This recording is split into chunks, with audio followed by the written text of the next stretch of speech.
Mr. Speaker, we will host a national economic dialogue on March 3rd and 4th. On March 11th, the Minister of Finance, on my behalf, will present the budget estimates for the financial year 2025 to this August House. These two events will allow us to present the real state of Ghana's economic crisis to the people. Mr. Speaker, it is not my style to lament and shift blame when confronted with challenges.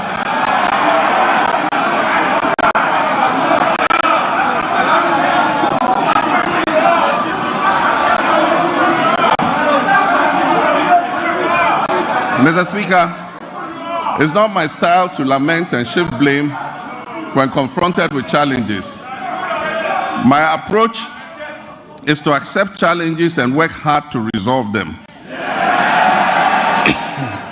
Indeed, this is precisely what the people of Ghana elected me to do. I've therefore not come here to lament on the state of our country,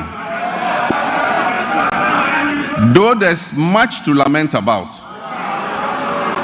I understand why I was elected with such high voter confidence, and that is to solve Ghana's problems. With your permission, Mr. Speaker, and within the constraints of time, I'll take the liberty to elaborate on how we intend to address the numerous challenges facing us as a nation. Yesterday, February 26, 2025, marks exactly 10 years since I stood in this chamber, at this very spot, to declare my determination to fix Dumso, a legacy problem of power shortages. And Mr. Speaker, I fixed it.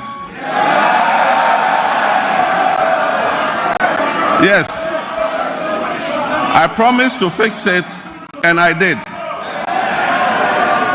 And I wish to place firmly on record that from January 2016 until I handed over the administration of this country on January 7, 2017, there was no power rationing or load management in Ghana.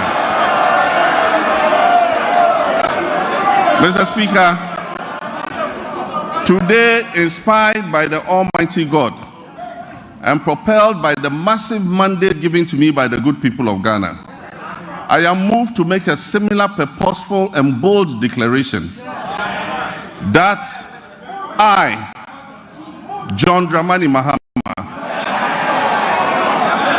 I will fix the economic crisis confronting our country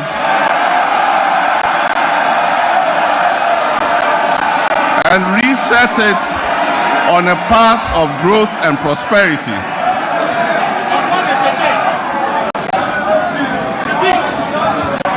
That I will fix the economic crisis confronting our country and reset it on a path of growth and prosperity. My government, working with you and every Ghanaian, will solve the challenges because we have developed the plan. I did so because of what I knew about the state of our country. I was aware that huge problems awaited me upon assumption of office. But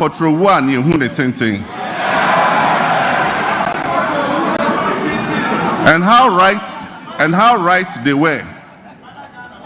It is common knowledge that our economy is in dire. After initial assessment of the books, we have discovered that our economic problems are much deeper than was previously known.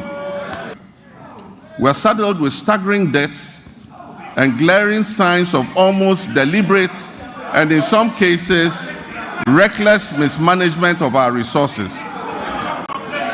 Mr. Speaker, not even the restraints of an IMF program were enough for the previous economic managers to exercise prudence in managing our finances. After setting an inflation target of 18% by the end of 2024, the actual outturn was 23.8%, significantly higher than the threshold agreed with the IMF. The Ghana cedi continued its downward slide, losing 19% of its value against the dollar in 2024. It had already in the previous year 721 billion, which owes 68 billion Ghana cedis, of which 9.7 billion is due to be paid at the end of September 2025.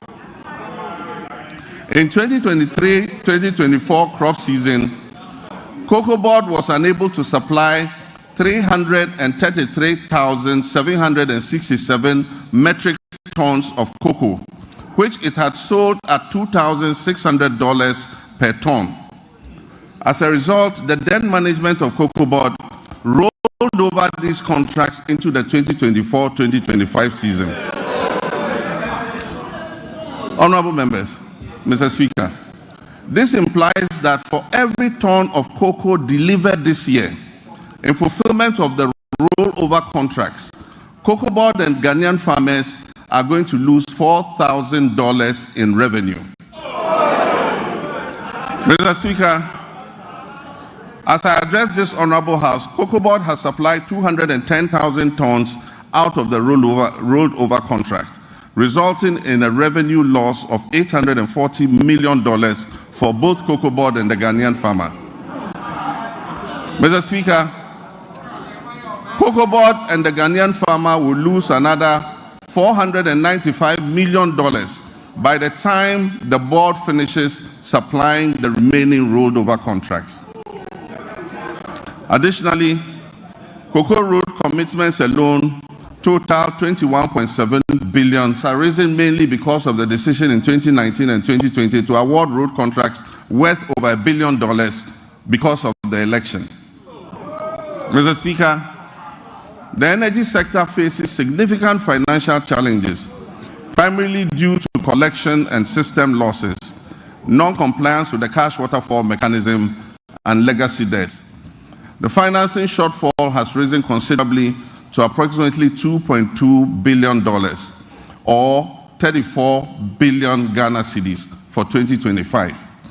And urgent measures will be needed to reduce it to sustainable levels and ultimately eliminate reportedly spending, implementing what may be considered the most severe and distressing economic policy in the annals of the Fourth Republic, if not in the entirety of our nation's history. And I'm referring to the debt